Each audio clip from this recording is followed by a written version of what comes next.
My name is Mihaela Marija Perkovic. I am a Croatian writer, fan, creative troublemaker, and geek whisperer. I've been in science fiction fandom for more than 15 years as a fan, con runner, workshop runner, and a writer, both in Croatia locally and internationally. Thank you very much for joining my masterclass on writing. It's called Character Arcs and Suspension of Disbelief, and I will be very shortly discussing character arcs and plot holes in longer works of fiction like novellas and novels. But we'll touch on short stories and stuff like that as well, because keeping plot holes closed when you juggle multiple characters and various subplots can be a challenging thing. I have a special love for workshops. I've been attending them for years and running them for years. I love all of them, either live residential ones like the Milford Writers Workshop in the UK, or online ones like podcasts, writing excuses you may have heard of, or Cat Rambo's classes, which are held on Zoom, just like this one is, but only interactively, so you can jump in and ask questions. You've probably guessed it, I've just named the ones that I like the most. There are plenty of others when it comes to science fiction genre all over the world, especially in the US and in the UK. And no worries, at the end, there will be a presentation slide where I will name everything that I just mentioned, complete with links, and a couple of books complete with links as well. So I hope you enjoy it. Writing doesn't come easy for me, which is why I don't have 18 novels published, but I do have 20 in my drawer.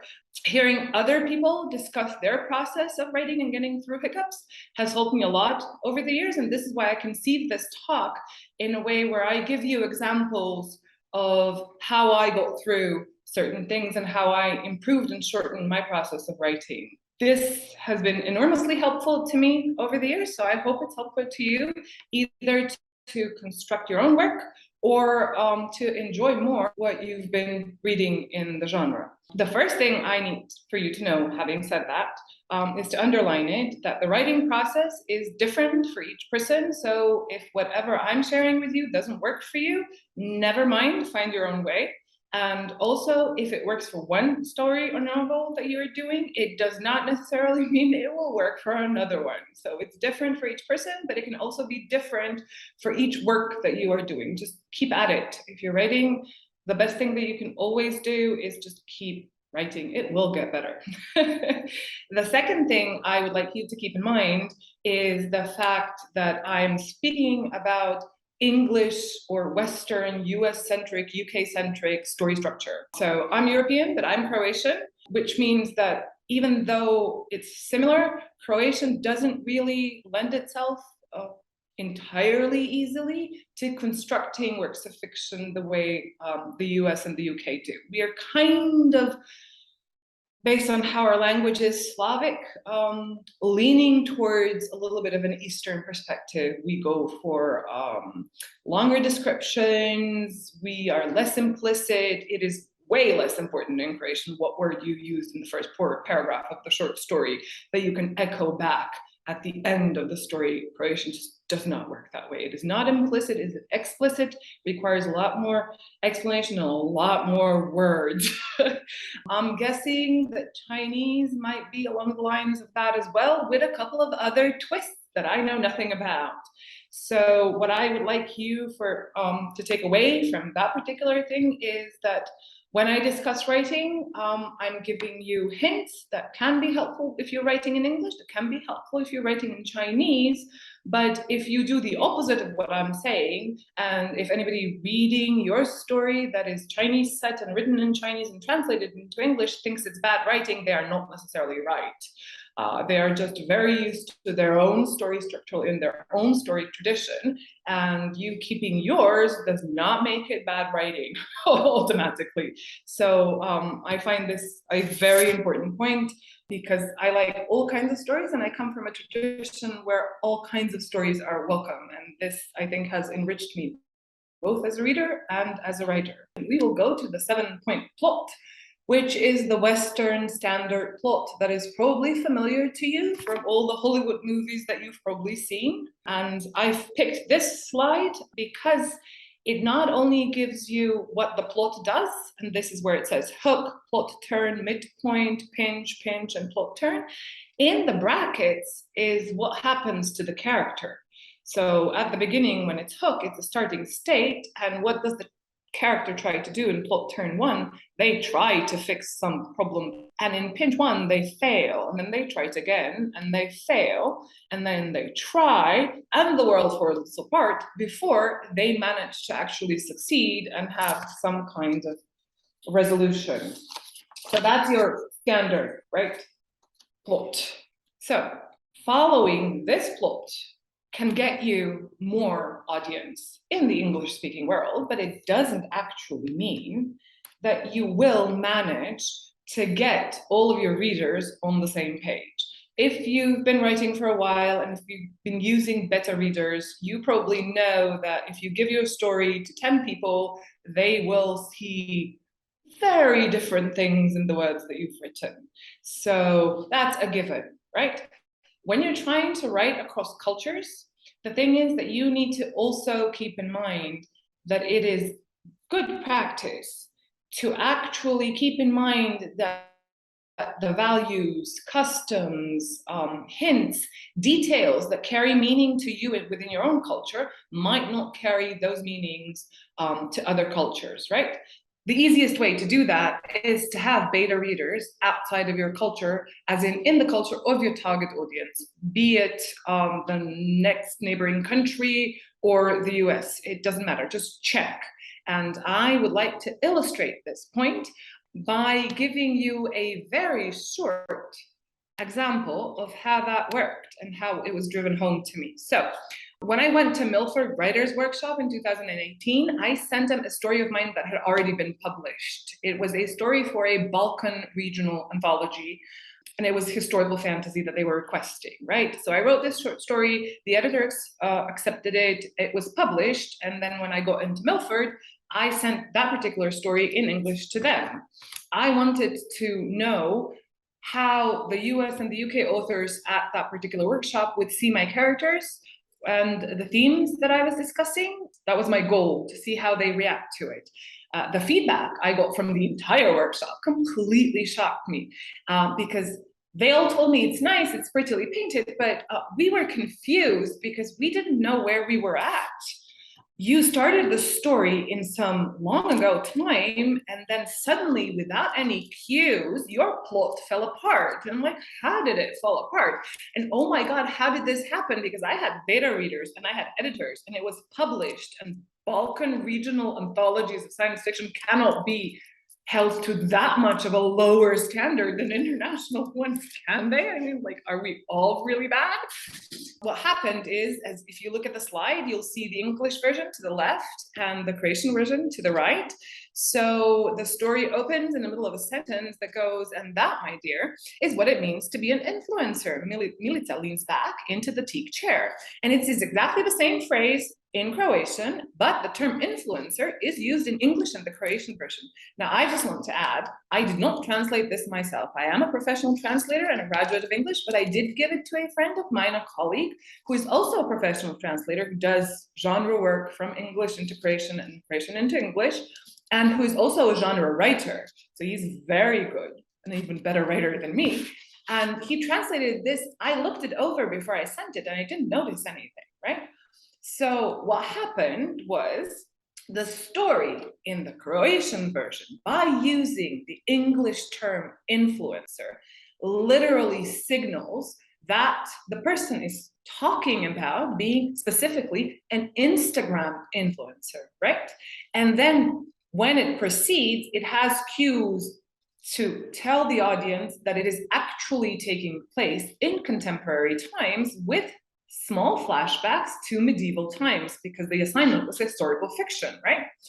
In English, it just says influencer. And in English, that is a completely neutral term, which works as advisor as well. And therefore, in my first line, my US and UK audience had no idea that I meant somebody on social media, right? And then they got confused going through the story because they took it as a given that it was something of medieval times. And then suddenly when they found the characters being magical, well, that was kind of expected because we're doing a genre workshop. When they were long-lived, okay, again, genre, but they are in contemporary times. What is going on? You cannot tell this to us in the middle of the story. You should have told it at the beginning and clearly. So my plot literally fell apart because I didn't have a first line that was clear enough to somebody from another culture, and two trained professional translators didn't catch it, which was hilarious, right? So how do you fix this? It is an easy fix that I didn't share on the slide, but the line can be fixed by just adding an Instagram influencer before the word influencer, and then the story flows just like it flows in Croatian and everything is fixed. I don't need to change anything else because the perceived plot holes aren't there anymore because I grounded the reader in the first line just like I did in the Croatian version, right? So one word, as shown, can fix a short story. But when it's a longer work, like a novella or a novel, it takes maybe a little bit more work than that. So I used to lose a lot of time making mistakes in character arcs and character points of view when writing longer works of fiction, because I had come into longer works of fiction through script writing, right? So this was kind of a problem. So how do you not take 7 months to do revisions? Well, this is what I worked out for myself. So 7-point plot. I figure everybody who's tried writing anything knows how this works. And basically you decide what happens, right? The plot has to be logical. This is a given. One thing needs to follow out from another, what happens, and we need to be able to believe it. And when we reach genre, that also means we need to accept some things like there's magic in this world if we're reading fantasy, or it is possible to colonize other planets if we're reading science fiction, right?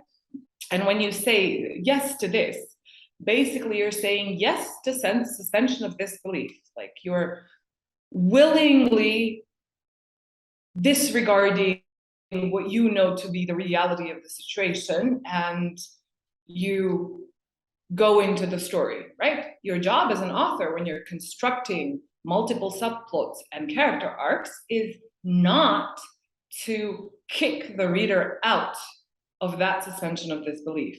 So the word was coined by a British poet, Samuel Taylor Coleridge. There are a lot of quotes online, but I like this one because it's an essential ingredient for any kind of storytelling. It doesn't matter whether it's genre or not, people need to be willing to listen to you. And Coleridge is by no means the guy who invented the notion. Shakespeare referred to it, and Roman writers referred to it. It's been known forever because we've all experienced it since childhood, listening to stories and being, willing to believe in a nice fairy tale, right? Also, not everyone, and I'm mentioning this because it's a genre great writer, believes that suspension of disbelief is key. For instance, Tolkien believed that you, as an author, that the burden is on you and not on the reader, and that the burden on the author is to create an internally consistent world of fiction. So whatever rules you set out that are rules, you may not break them, right? And there's a whole other science fictional talk about this rule being invented by the guy who does fantasy, because it's really fantasy skewed. It doesn't work exactly that way for science fiction, although it does kind of, but we'll skip through that and get back to the plot points. All I want to say is what Tolkien believed you need to have is called secondary belief. So you need to construct a world and have your characters behave in that world according to the laws of that world consistently, so that your reader can have a secondary belief in the reality of that world. And this is how you do basic world building, right? As far as I'm concerned, I both agree and disagree with both of them. I think both are necessary, both the suspension of disbelief and the secondary belief. But I think however consistent that is, it's not enough sometimes. You will sometimes be reading a well-written book that is fast-paced, it has action, everything is happening at the right time, but still something feels off. And it's sometimes very hard to put your finger on what is exactly not okay there. Be it watching a movie, a TV show, or reading a novella or a novel, sometimes just stuff feels off. And what I've discovered, and the off feeling is something that I find in my own work a lot, but also in the work of others. And what I've nailed it down for myself in is character arcs that actually cause plot holes that aren't really there if you look at the 7-point plot. So the plot goes exactly as this slide goes and it works. It's just that the character arcs don't. And I don't mean the character arcs of the main protagonist or the main antagonist, because those also work. When you have novellas and when you have novels, you have multiple characters, and sometimes at plot turn 2 or at resolution, you have this feeling of not quite being satisfied. And I've nailed that down in my own work to the fact that I didn't do due diligence with my secondary characters, right? So how do you turn a plot into a possible story? So this is a slide from Wonder Book by Jeff Vandermeer. And if you like reading about how worlds are constructed and how science fiction worlds are born and fantasy worlds are born and how characters are born, I do recommend that you get it. It's not only very helpful and insightful, but as you can see from this slide, it's very beautifully done. So the upper part is the character's day that you as an author need to know. You need to get to know your character. They need to be a real person in your head, more than a real person, because with a real person, you won't always know how they will react in a certain situation, but with a fictional person, you need to know that, right? The upper part is what you need to know about a character to get to really, really know them. And the lower part is one of the possible stories that you could with that character. And this is where you choose which parts of actions, days, or thoughts you will paint, as it were, to your reader, right? So this is an awesome illustration from Jeff Vandermeer's book, Wonder Book, which I highly recommend. What I do to get here, not just with the main characters, but also with the characters that are side characters, is as I've said, write the outline. So if I'm writing a novella, for instance, like Teuta's Boat, that was a novella I wrote also for a Balkan regional call for anthologies, and they wanted a story about the pirate queen Teuta, who was either a historical or a legendary persona in the history of Croatia. And I knew that I needed to center her, and I knew that I wanted to have the ending of the story with her jumping off a cliff into the sea, because that's one of the versions of the end of her life when she was beaten by Romans, right? So I asked myself, what would make a woman like that, one who had survived a bad marriage, a not very strong husband, ruled for decades over many Illyrian tribes, raided Roman ships successfully so much that they called her a pirate, what would make her jump into the sea, right? What would drive her there? A betrayal by a lover, a son that refuses to do what she wants him to do, being disappointed in whatever life she'd built, having a midlife crisis. And then I thought, well, why not all of that? If I'm going to have a strong character, everything bad should happen to her. And let's see, well, where that will get me. So I constructed a coming out story centering her, where she falls in love with a mermaid, right? And that's her main character plot. And I needed an exciting incident. I needed something to get her moving. How does she meet the mermaid? Well, and then I thought, okay, she meets the mermaid because her son ran away, but she doesn't know he ran away. She thinks the Romans kidnapped him to make her surrender. So while she's looking for him out in the high seas, she meets a mermaid and starts basically a supernatural love affair. And then I thought, well, it would be a cool thing if I had this coming out story / midlife crisis for the main character, but how can I echo that in a subplot without making that subplot all about politics? or just about politics. So I literally made the son gay and made him a character who wants his personal freedom to go join the Roman army because they tolerate gay people in their army rather than the Illyrians who do not. And then these two subplots echo each other, but the side character, a subplot, also serves to move the plot along. And then the relationship between mother and son, when it gets resolved, it also resolves the political issues and the overall plot in such a way that enables me to have her jump over the cliff. But since it's genre, she doesn't die. She goes off with her mermaid and her son goes off and is free. So this is how you construct it as in a novella. And there are other main characters, of course, in it. But I just did it with echoes, and I didn't have to develop the secondary character a lot, although I needed to learn who he is. For me, I didn't put most of this into the actual story, what I've just told you now. It is there for you to infer from his behavior. He's not a big part of it in that way, right?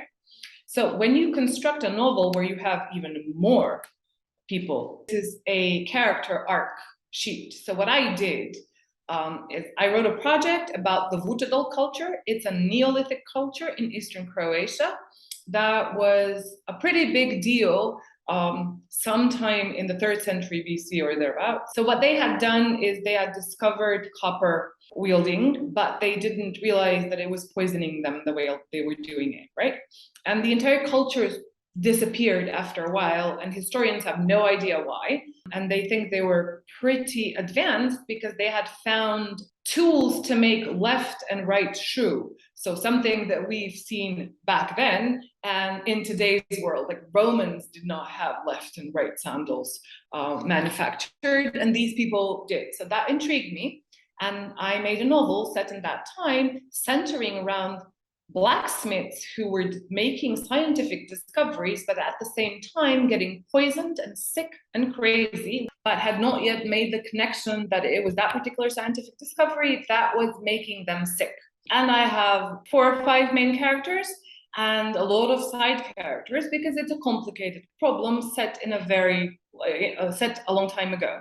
So we kept doing it and it kept not working. So what we did is we decided to tell each other the story, but not from the plot point of the view, right? So we're not telling what happened to each other. We chose to have sessions where we told each other what was happening, so following the plot outline of the novel, but each time we told it from a particular character's point of view, how they see it. Because if you listen to 5 people tell a story of what happened when there was a car crash around the corner, you will hear 5 different stories because they saw it differently, right?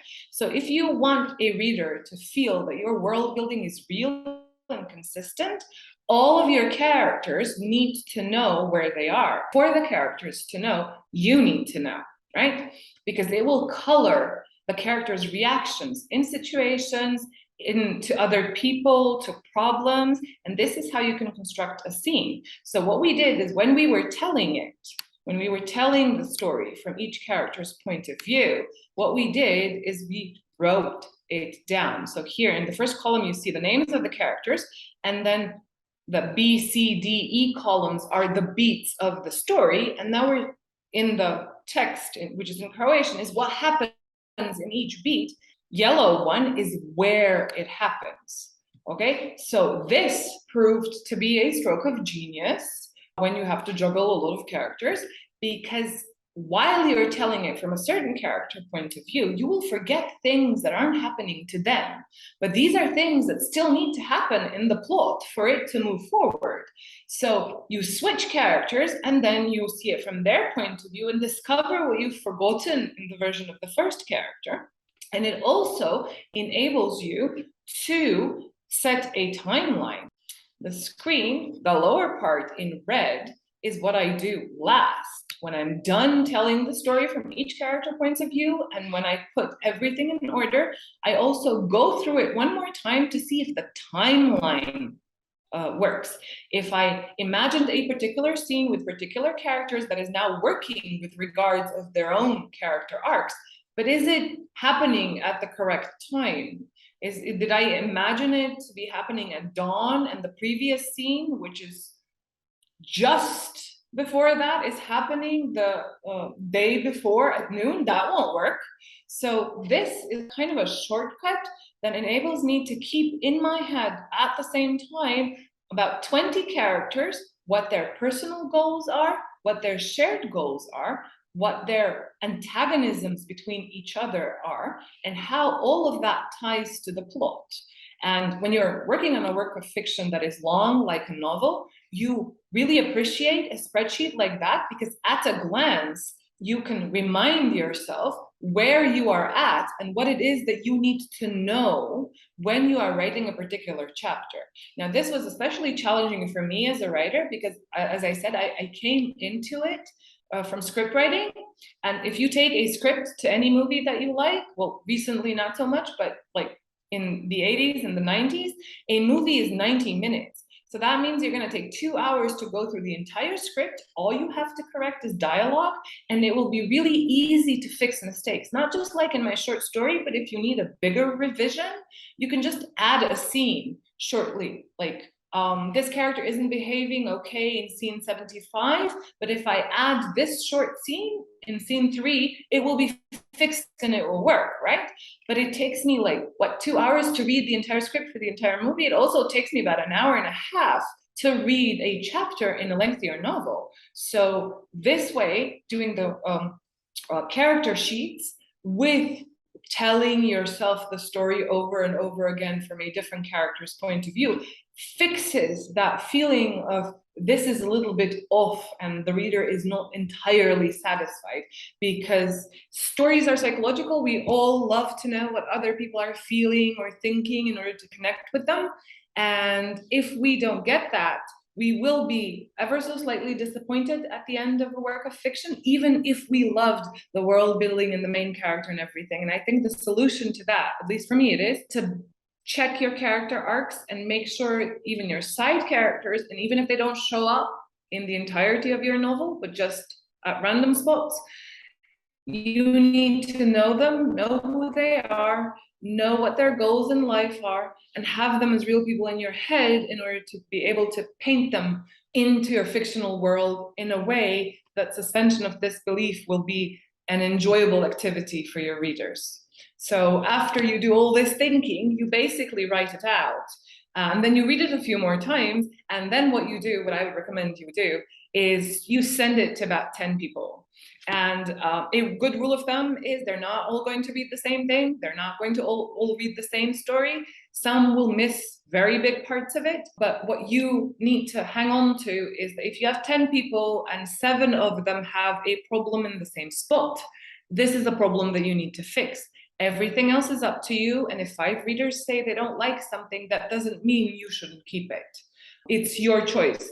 It's just if everybody is stumbling on a certain part, that means it is likely that you've not been clear enough there. Everything else is up to the author, because if we didn't break the rules sometimes, we wouldn't have innovative literature or innovative movies at all.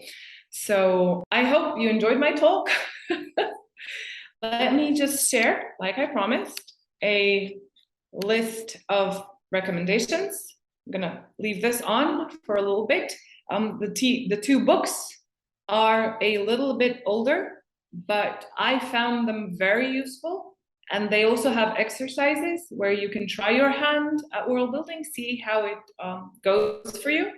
The Wonder Book, that beautiful slide is from it. I absolutely recommend it. If by any chance you don't know the 7-point story structure that we glossed over in this talk, the YouTube series by Dan Wells really explains it well, with a lot of examples from famous books, genre books, and I enjoy that quite well. Millfield Writers Workshop is a live one, but N.K. Jemisin also has a masterclass on the MasterClass app that is really good, and Kat Rambo has a big number of very useful workshops Writing Excuses podcast is one of my favorites because it's only 15 minutes per episode, and you can chew on an episode for a day and a half after you finish it. So I do hope you enjoyed my talk. Thank you very much for finding the time to listen to me. I hope I didn't talk way too fast for you. And if you ever see me at a science fiction event or anywhere, feel free to find me and chat me up, or to find me online and ask questions about this talk. Thanks. Bye.